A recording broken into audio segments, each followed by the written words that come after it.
오직 예수님, 예수 그리스도의 은혜와 평강이 여러분 영혼, 육체, 또 가정 하시는 일에 충만하시기를 축원드립니다. 아멘. 오늘 이 로마서 본문의 말씀은 하나님의 의, 예수 그리스도를 말씀합니다. 하나님의 의, 예수 그리스도. 자, 의롭게, 여기 보면은요, 의롭게 된다는 말씀이 계속 나옵니다.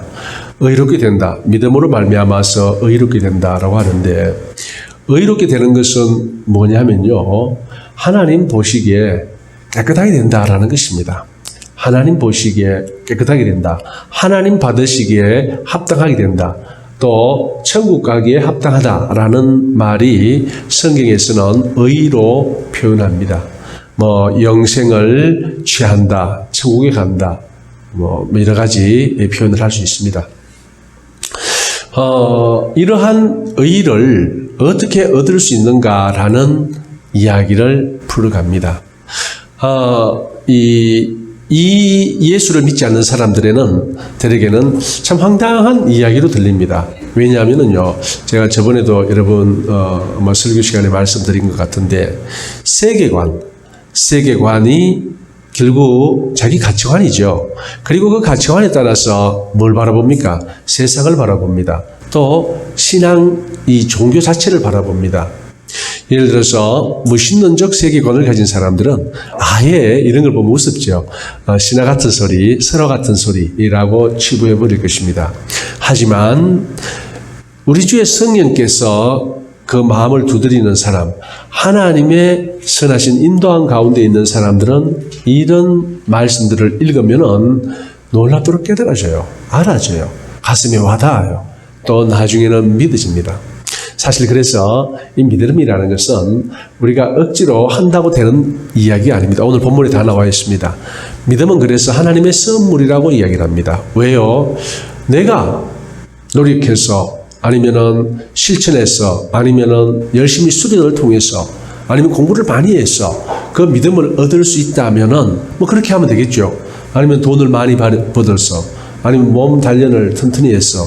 하지만 믿음이라는 문제, 결국 믿음으로 말미암아 의에 이르게 되는데, 이 의는 우리 스스로 어떻게 쟁취하거나 그것을 내 것으로 만들 수 있는 것이 아니라는 것이 오늘 본문의 이야기입니다.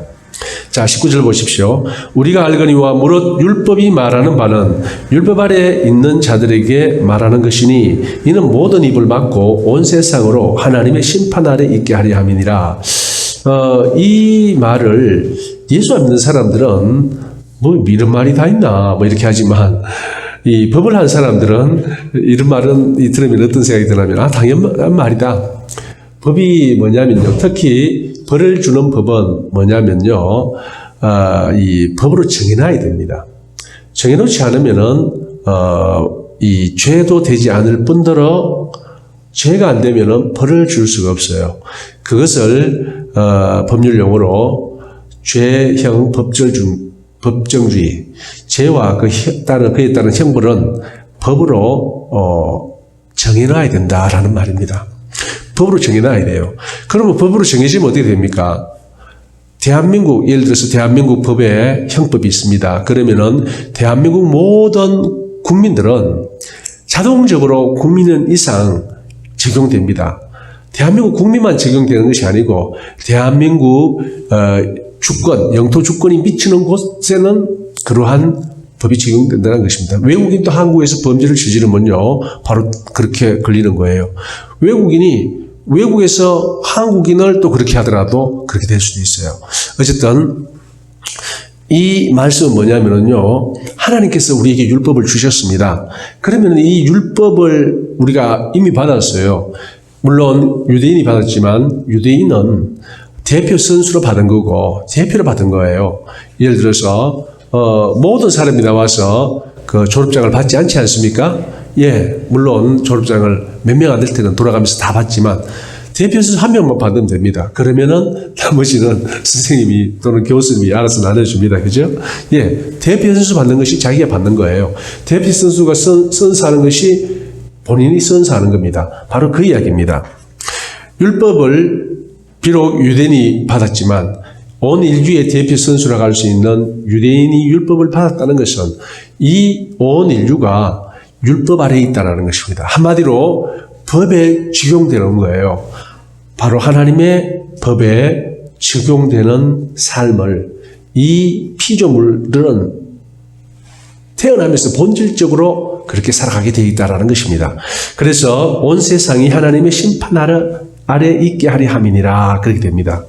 20절 그러므로 율법의 행위로 그의 앞에 의롭다 하심을 얻을 육체가 없나니 율법으로는 죄를 깨닫음이라. 율법을 완벽하게 지키면 하나님의 뜻에 합해지겠지요.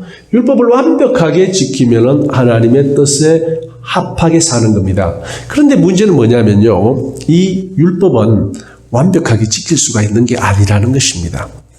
율법은 완벽하게 지킬 수가 있는 게 아니라는 거예요. 그럼 어떻게 됩니까? 우리는 하나님의 의를 우리가 가져올 수 없습니다. 사실 하나님의 기준은요. 완벽한 기준입니다. 절대적인 기준입니다. 그렇기 때문에 그 기준에 따라서 율법을 만들었고 그 기준을 충족할 인간은 없다라는 것입니다. 그래서 율법으로 말미암아 구원을 이룰 자는 또는 의를 이룰 자는 없다라는 말씀입니다. 그래서 율법 외에 한 의가 나타났습니다. 21절 이제는 율법 외에 하나님의 한 의가 나타났으니 율법과 선지자들에게 증거를 받은 것이니라. 예수님께서 이런 말씀하셨어요. 너희가 영생을 얻기 위하여 성경을 열심히 공부하는데 그 성경이 바로 나에 대해서 이야기하는 것이다. 그렇게 해서 우리가 성경을 읽을 때, 특히 구약 성경을 읽을 때 우리가 어떻게 이해하냐면요. 대표적인 구약 성경을 이해하는 방법 중에 하나가 바로 구속사적 이해입니다. 구속사적 이해. 구속사가 뭐냐면은 예수님께서 죽을 수밖에 없는 인간들을 구원하기 위하여 이 땅에 오신다라는 것입니다. 이 땅에 하나님이 인간의 몸을 입고 이 땅에 오셨고 그리고 십자가에 못 박혀 우리 대신 죽어주셨어요. 바로 그분의 완벽한 의의가 우리에게 전가되는 순간입니다. 믿음으로 말미암아. 그리고 3일 만에 부활하셨습니다. 그리고 40여일 계시다가 또 승천하셨어요. 승천하실 때 또는 그 전에 다시 오신다고 약속을 하셨습니다. 재림. 바로 이 모든 것이 우리의 구속사라고 할 수 있습니다. 이것이 다른 말로 복음입니다. 그러니까 성경을 복음적으로 해석하고 복음이 뭡니까? 예수 그리스도를 통해 우리 인류를 구원하겠다는 하나님의 약속인데 그걸 구속사라 그러고 그걸 또 복음이라 그럽니다. 그래서 성경을 어떻게 봐야 되는가? 바로 복음적으로 또는 구속사적으로 봐야 된다는 것입니다. 구약에 일어나는 많은 사건들을 어떻게 해요? 바로 예수 그리스도를 예표하는 사건으로 바라본다는 겁니다. 대표적인 게 뭡니까? 대표적인 게 뭐냐면요. 유월절 사건입니다. 출애굽할 때 마지막 열 번째 재앙 올 때 어떻게 했습니까? 어린 양을 잡아서 그 피를 인방과 설주에 바릅니다. 그러니까 문이 있으면요. 문 위에 기둥, 가로 기둥, 세로 기둥에 바르는 거예요. 그러면은 이 첫 번째 초태생이 죽는 그 재앙을 넘어간다는 것이 바로 유월절 이야기입니다. 유월이 뭐냐면요. 6월이 아닙니다. 그 6월을 6월로 하는 거 알고 있죠? 6월인데 쓸 때는 6월인데요. 읽을 때는 6월이라고 그럽니다. 또 그런 게 또 하나 있죠. 10월이 그렇습니다. 쓸 때는 10월이라고 쓰고요. 10번째 달. 읽을 때는 어떻게 읽습니까? 10월이라고 읽습니다. 예, 10월. 그런데 이때 이 6월은 그런 뜻이 아닙니다. 넘을 유에 넘을 월입니다. 월장한다, 월담한다 그런 말 들어봤죠. 학교 다닐 때 담 넘어가지고 학교 수업 안 받고 땡땡이 치는 거예요. 그 월장, 월담한다 그러는데 넘을 월이에요. 또는 월남했다 그러지 않습니까? 남쪽으로 넘어왔다 이런 뜻입니다. 자, 그래서 이걸 영어로 패스오버 그럽니다. 이 유월절은 무엇을 상징합니까? 이 어린 양의 피를 발랐는데 그 피로 말미암아 그 집에 죽음의 재앙이 넘어가는 거예요. 이게 바로 예수님을 상징하는 사건이라는 겁니다. 예수 그리스도가 마치 한 마리의 어린 양, 속죄를 지내는 또는 하나님과 인간을 화목케 하는 속죄양 또는 화목제 제물로 이 땅에 오셔가지고 자기 완벽하게 의로운 그분의 죽음으로 우리의 죽음을 대신해 준다는 거예요. 그러면은 어떻게 됩니까? 우리의 죄는 그분한테 넘어가고 그분의 의는 우리한테 온다는 겁니다. 그렇게 해서 우리가 의롭게 된다는 것입니다. 우리는 형벌을 치를 때 어떻게 치릅니까? 여러 가지 있습니다. 오늘날 우리 법제도 하에서 죄를 받는 여러 가지가 있습니다. 죄에 대한 대가, 벌을 받는 여러 가지가 있는데 대표적인 게 뭡니까? 감옥 가는 거죠. 그죠? 그 징역형이에요. 징역형이 있고 또 뭐가 있습니까? 또 뭐가 있습니까? 벌금형이 있죠. 벌금형. 징역, 벌금, 또 이 생명형이라 해가지고 사형이 있습니다. 사형, 징역, 벌금이죠. 몰수하는 것도 있고 한데 크게 세 가지입니다. 목숨을 빼앗거나 자유를 빼앗거나 돈을 빼앗거나 목숨, 자유, 돈. 예. 또 권리를 제한하거나 예를 들어서 4년 동안 6년 동안 권리를 행사하지 못하도록 제한하는 겁니다. 그런 게 있습니다. 예를 들어서 뭡니까? 운전면허증 뺏기면 왜 됩니까? 일정 기간 권리가 제한되죠. 술 먹고 운전했다가 면허가 취소되면 그런 게 있습니다.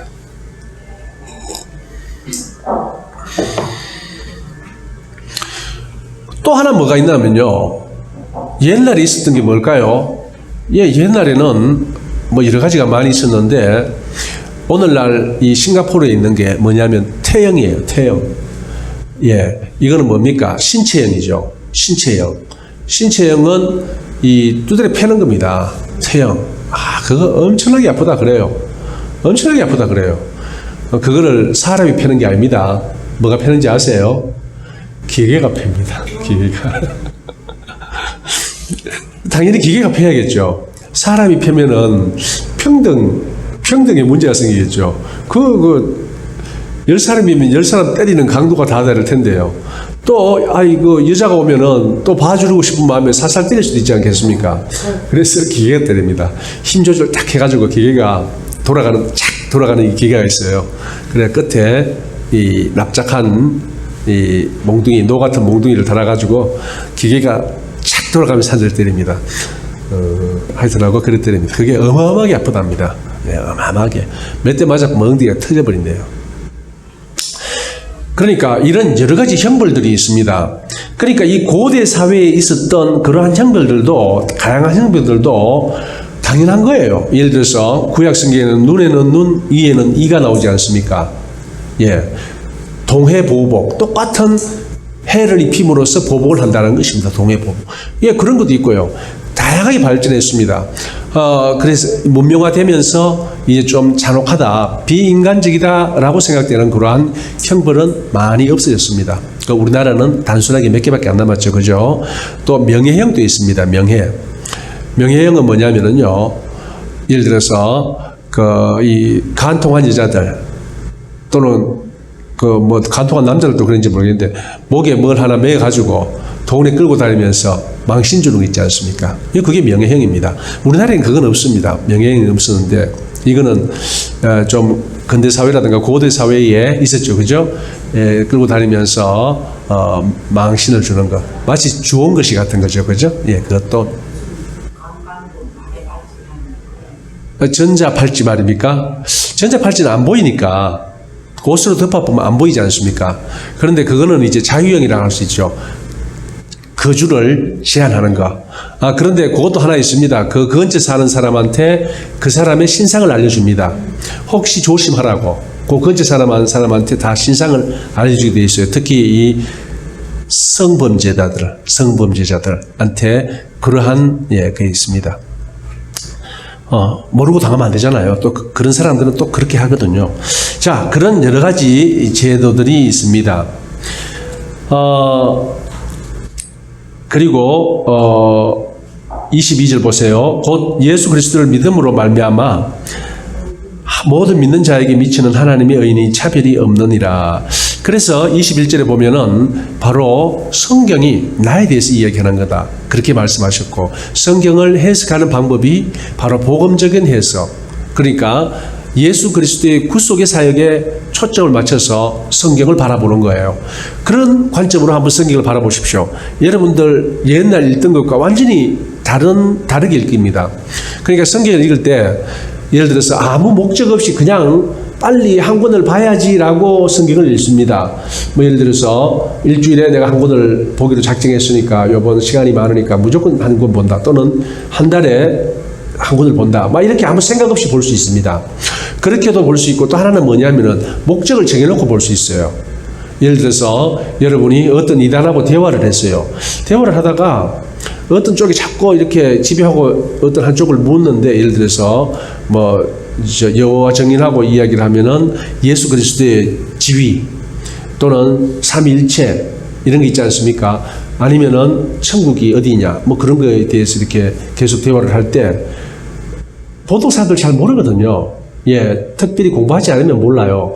그런데 나중에 그걸 염두에 두고 성경을 보면요, 놀랍도록 그 부분에 대한 내용이 눈에 착착착착 들어옵니다. 이때 이런 이야기가 있었구나. 그때 그렇게 물어봤을 때 내가 이 구절을 가지고 대답했으면 됐는데, 이렇게 새롭게 보이기 시작하는 거예요. 물론 그렇게 성경을 구체적으로 연구하기 위해서 보는 것도 좋지만, 근본적으로 성경의 목적이 뭐냐면은 예수님께서 말씀하셨듯이 바로 예수 그리스도에 관한 이야기예요. 너희가 성경을 통해서 영생을 얻기 위해서 열심히 연구하는데, 이 성경이 바로 나에 관해 하는 이야기다. 성경이 뭐냐면요, 율법과 선지서입니다. 간단하게 율법과 선지서로 이야기를 합니다. 선지서가 뭡니까? 선지자들이 쓴 책이에요. 그리고 율법은 뭡니까? 모세오경입니다. 물론 그게 역사서도 있고 하지만 그렇게 간단하게 나누거든요.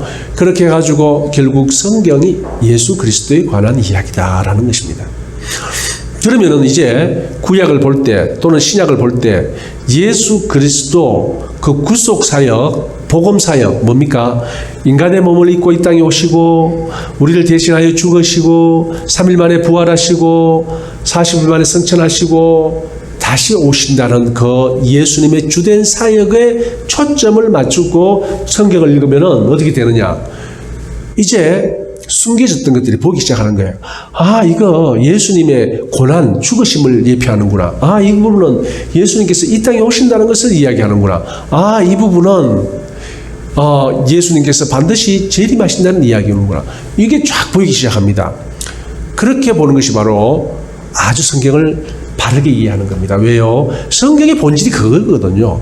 예수 그리스도께서 우리를 구원하신다는 얘기입니다. 바로 오늘 이 하나님의 의라는 것은 뭐냐면은 오직 하나님의 의이신 예수 그리스도만이 우리에게 의를 줄 수 있다. 우리를 온전케 할 수 있다. 왜요? 그분의 의를 우리가 받고 우리의 죄를 그분 앞에 넘긴다는 겁니다.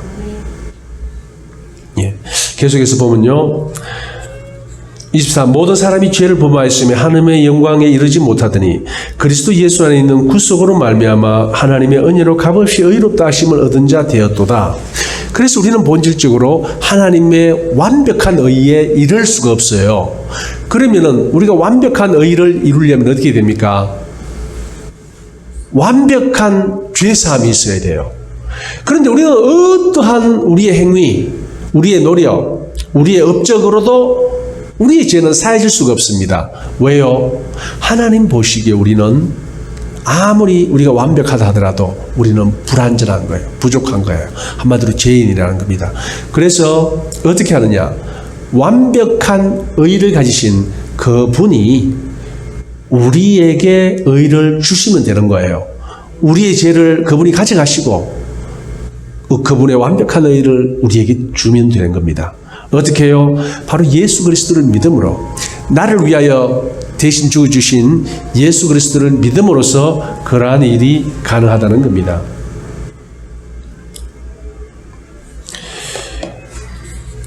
(25절) 보십시오. 이 예수를 하나님이 그의 피로 인하여 믿음으로 말미암는 화목 제물로 세우셨으니 이는 하나님께서 길이 참으시는 중에 전에 지은 죄를 관가하심으로 자기의 의로우심을 나타내려 하심이니 이는 곧 이때에 자기의 의로우심을 나타내사 자기도 의로우시며 또한 예수 믿는 자를 의롭다 하려 하심이니라. 여기는 이 화목제물이라고 또 예수님을 표현했습니다. 화목제물이 뭐냐면요, 우리의 죄로 말미암아 하나님과 화목하지 못하게 되었는데 예수님께서 자신이 하나님과 우리의 관계를 화목케 하는 몸소 제물이 되셔서 우리를 화목케 하셨다라는 겁니다. 연결을 시켜준 거예요. 자, 계속해서 보면요. 27절. 그런즉 자랑할 때가 어디뇨? 있을 수가 없느니라. 무슨 법으로냐? 행위로냐? 아니라 오직 믿음의 법으로니라. 그러므로 사람이 의롭다 하심을 얻는 것은 율법의 행위에 있지 않고 믿음으로 되는 줄 우리가 인정하노라. 자, 결국은 우리의 믿음은요, 우리의 의는 오직 믿음으로 된다라는 것입니다. 오직 믿음으로. 우리의 행위, 우리의 업적, 우리의 그 어떤 것도 우리를 의롭게 할 수 없습니다. 오직 믿음으로만 우리를 의롭게 할 수 있다는 것이 바로 이 로마서의 이야기입니다. 바로 성경의 가르침입니다. 이거예요. 이렇기 때문에 어떻게 보면 굉장히 단순하고 쉬우면서도 또 한편으로는 굉장히 이해하기 힘든 겁니다. 왜 그럴까요? 우리가 수치적으로요, 돈 100만 원 내면 너 의롭게 된다. 돈 1억 내면 의롭게 된다. 그러면은 간단하게 우리의 의의 문제를 해결할 수 있습니다. 그렇잖아요. 아니면은 42.195 마라톤을 3시간 안에 주파하면 의롭게 된다. 2시간 안에 주파하면 의롭게 된다. 뭐 2시간 그러면 의롭게 될 사람이 지구상에 거의 없습니다. 없어요. 없는데 3시간 안에 주파하면 의롭게 된다 하면은 아마 의롭게 될 사람이 수천 명, 수만 명, 수십만 명 나올 수 있을 겁니다. 이렇게 하면은 기준이 있으면 너무너무 좋아요. 그런데 그 기준이라는 게 어떻게 보면 굉장히 단순하고 쉬운 반면에 어떻게 보면은 황당무계한 소리입니다. 바로 믿음이라는 거예요. 믿음. 그러니까 오늘날 많은 사람들이요, 예수를 믿는다고 하지만 믿음이 없이 믿는 경우가 너무나 많습니다. 미국의 조사를 보면요, 예수 그리스도의 재림을 믿는 크리스찬들이 별로 없답니다. 목회자들도 많이 안 믿는답니다. 왜요? 예수 그리스도의 재림이라든가 예수 그리스도의 부활이라든가 성육신 이런 건요, 과학적, 합리적으로 설명되는 게 아니지 않습니까? 그렇기 때문에 그런 것은 다 안 믿는 거예요. 왜 그랬습니까? 근본적으로 그 사람한테는 믿음이 없어요. 어떻게 목회자가 되고 어떻게 믿는다고 하는 사람이 되었을지는 모르지만 본질적인 믿음이 없습니다. 그래서 나도 모르게 하나님의 실존이 믿어지고, 그리고 예수 그리스도 완벽한 의로 나의 죄를 대신했다는 그것이 믿어져야 되는데 안 믿어지는 거예요. 안 믿어지면 왜 됩니까? 끊임없이 근심하고 걱정하며 천국에 대한 소망도 없고 시시때때로 또 미래에 대한 불안에 휩싸이는 겁니다. 내시에 대한 불안. 그렇게 될 수밖에 없어요. 왜 그렇습니까? 이 믿음이라는 것 자체가 여기 나와 있듯이 우리의 행위로 되는 게 아니기 때문에 그렇습니다. 우리의 행위로 되는 게 아니에요. 자, 그러면은 뭐로 됩니까? 믿음으로 된다고 했습니다. 오직 예수 그리스도 그분이 나를 위하여 이 땅에 오셨고, 인간의 몸을 입고 전능하신 창조주 하나님이 나를 위하여 대신 죽어주셨고, 또 3일 만에 다시 살아나심으로써 영원한 삶에 대한 확신을 주셨고 소망을 주셨고, 또 그분이 천국에서 거처할 곳이 만들어지면 우리를 데리러 다시 오신다는 그 약속을 믿는 것이고, 성경 전체는 바로 그러한 내용이 쓰여졌다라는 것을 깨달아지고 믿어질 때, 그때 뭡니까? 바로 의의가 생기는 겁니다. 그렇기 때문에 우리의 노력, 우리의 행위, 이걸 드러내면 안 되는 거예요. 그런데 세상의 기준은 어떻습니까? 끊임없이 내가 계획하고 열심히 노력하고 실천함으로써 나의 업적을 이루어가는 겁니다. 세상은 그렇게 가르쳐요. 그런데 하나님의 방법은 전혀 다른 거예요. 먼저 겸손하게 나의 연약하고 부족함을 하나님 앞에 드러내놓고 무릎을 꿇습니다. 그리고 그분에게 도움을 구합니다. 도와주십시오. 제가 믿음이 없습니다. 믿음 없음을 불쌍히 여기시고 정말 나를 위하여 죽어주신 그 예수 그리스도, 그분이 믿어지고 내 안에서 주인 되시는 그러한 믿음 주십시오. 이렇게 기도해야 되는 거예요. 기도하면서 더 나아가 믿음 달라고 기도하는 겁니다. 그러는 거예요. 그러면은 하나님께서 믿음을 주신다는 겁니다. 자, 그런데 그게 아니고요. 다른 게, 예를 들어서 이 돈으로 우리가 믿음을 얻는다, 또는 우리의 행위로, 또는 우리의 어떤 업적으로 믿음을 얻게 된다라고 하면은 어떻게 됩니까? 하나님이란 존재를 별로 안 믿습니다. 무슨 말인지 알겠죠? 하나님이란 존재에 무릎을 꿇을 필요가 없습니다. 천지를 창조하신 온 우주의 주인 되신, 참으로 존귀와 영광을 받아야 되신, 경배를 받아야 하실 그 성삼위 하나님을 누가 믿겠습니까? 누가 그분의 그 하신 일에 맞는, 그분의 이름에 맞는 경배를 누가 드리겠습니까? 왜 안 드립니까? 자기가 다 했는데요. 아이고, 그런 말 하지 마십시오. 내가 구원 얻으려고 얼마나 노력한지 아시지 않습니까? 하루에 3시간 자고 제가 돈 벌어가지고 돈 10억 만들어가지고 제가 구원을 샀는데, 구원은 누구 겁니까? 내 노력해서 받은 내 겁니다.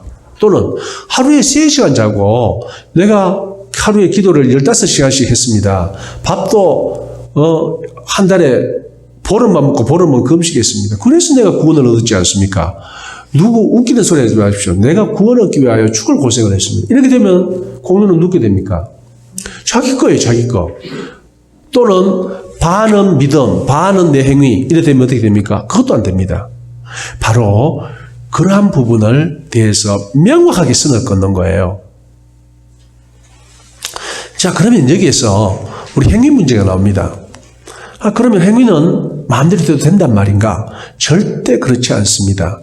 전능하신 하나님, 그분이 죽을 수밖에 없는 나를 구원하여 주셨고, 그분의 대속의 죽음으로, 그리고 나를 그분의 영원한 나라에서 영원히 복락을 누리면서 살게 해줬다는 그런 확실한 믿음이 있다면요, 이 땅의 것에 마음을 두겠습니까? 안 둡니다. 우리 신영군한테 지금 굿을 이만큼 주면서, 야, 이거 내가 어릴 때 이거 모은다고 얼마나 고생했는지 알아? 맨날 며칠 게임을 해가 내가 이만큼 따모았다 하면서, 자, 내가 네 좋아하니까 네 줄게 하면서 한 바가지를 줍니다. 짜증나고 귀찮지요?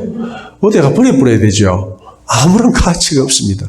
또는 딱지를요, 또 둥근 딱지를 한 바가지를 내가지고, 내가 옛날에 고생해가지고 한 달 동안 내가 노력해가 이만큼 모았다. 내가 네 좋아하니까 네 준다.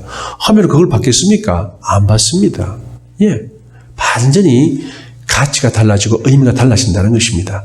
누구가요? 바로 하나님의 의를 입은 사람은 그렇게 되는데, 아직까지 세상을 사랑하고 세상 향락을 즐기고 세상 가치관에 빠져서 하나님의 말씀과는 동떨어지게 살아간다면 그 사람이 과연 그 마음속에 예수 그리스도를 주인으로 모신 믿음을 가진 의의 사람이라고 말할 수 있을까요?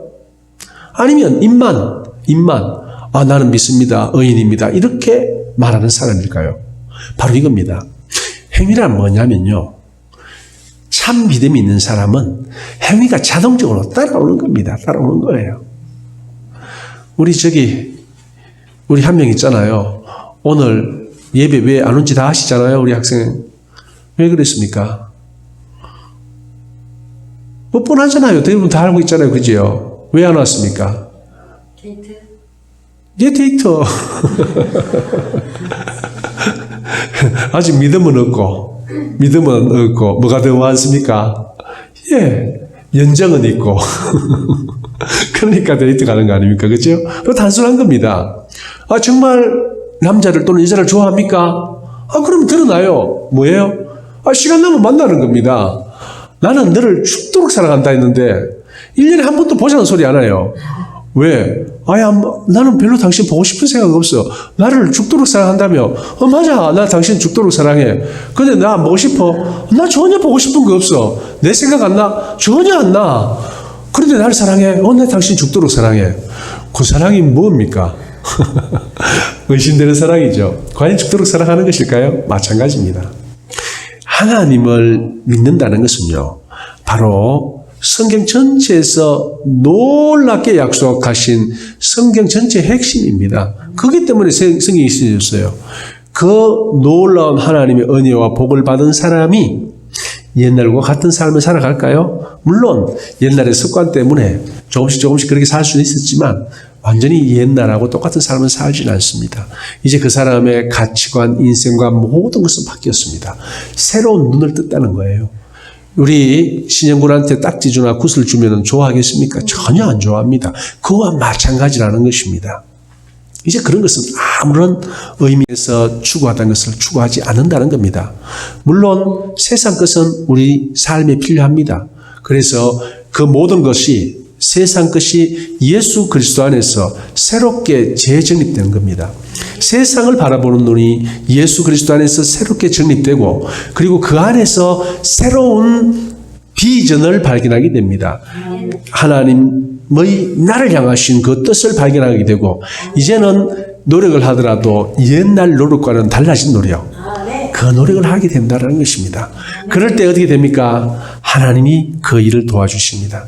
하나님이 힘 주시고 능력 주시고 어떻게 해야 잘할지 지혜 주시고 좋은 사람들을 붙여주셔서 마침내 참으로 하나님이 나를 사랑하시고 나의 온 삶에 개입하셔서 나를 인도하시는구나 라는 것을 알게 된다는 것입니다. 바로 이게 하나님의 의입니다. 우리 사랑하는 성도님들, 여러분들이 여기 앉아서 오늘 예배에 참석한다는 건 뭡니까? 바로 이러한 예수 그리스도를 만났다라는 것입니다. 하나님의 의를 힘입어서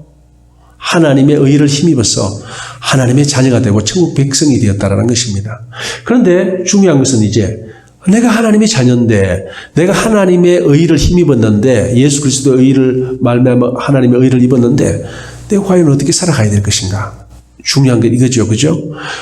우리가 지금까지 습관 때문에 아직까지 옛날의 욕심, 옛날 방식을 완전히 버릴 수는 없지만 분명한 것은 변해야 된다는 것입니다. 이제 우리 가치관이 바뀌어야 되고 말씀을 근거로 해서 말씀을 중심으로 해서 세상을 새롭게 바라보고 이해해야 된다는 것입니다. 예, 그렇습니다. 이제 무슨 일을 시작합니까? 하나님한테 먼저 기도하십시오. 하나님께 구하십시오. 제가 이런 생각을, 계획을 갖고 있습니다. 정말 이것이 하나님이 기뻐하시는 생각입니까? 하나님이 원하시는 일입니까? 하나님께서는 저를 향한 최선의 계획을 가지고 계신다고 저는 알고 있습니다. 그 길로 인도해 주십시오. 혹시라도 내 욕심이, 내 욕망이 앞서서 또는 세상 이론이 앞서서 하나님의 뜻을 바로 바라보지 못하고 엉뚱한데 내 에너지를 쏟지 않는가 염려됩니다. 도와주십시오. 이렇게 무릎 꿇고 한 걸음씩 주께로 더 가까이 나가고 그분의 뜻대로 살아가는 것. 이게 바로 하나님께서 원하시는 의로운 하나님의 백성들의 삶인 것입니다. 그래요. 그렇습니다. 이 법은 우리 모두에게 적용되는 것이고 참으로 감사하는 것은 이제 여기 계신 모든 분들은 하나님의 의로 말미암아 하나님의 자녀가 되었다는 것입니다. 하나님의 자녀의 권세가 있습니다. 바로 기도할 수 있는 권세. 전능자 아버지 하나님께 기도할 수 있는 권세입니다. 어떤 문제든지 기도하십시오. 주님 앞에 내어놓고 솔직하게 상담하십시오. 그러면 하나님께서 여러분을 선하신 길로 인도하실 겁니다. 선하신 하나님의 인도함을 받는 우리 모든 성도님들 되시기를 예수님의 이름으로 축원드립니다. 할렐루야. 아버지 하나님 감사합니다. 전능하신 아버지 하나님을 찬양합니다. 성경 전체는 예수 그리스도를 가르치는 것입니다. 예수 그리스도를 성경 전체에서 이야기를 하고 있습니다. 아버지 하나님, 이제 우리 주 예수 그리스도께서 이 땅에 오신 목적, 바로 나를 구원하여 하나님의 자녀 삼고 백성 삼고 천국 백성 삼기 위함인 것을 분명히 깨달아 알게 하여 주시옵소서. 그리하여 이제 우리의 삶은 성령님의 인도함 받는 하나님의 자녀의 삶, 말씀 순종하는 삶 되게 하여 주시옵소서. 예수님 이름 받들어 기도드리옵나이다. 아멘.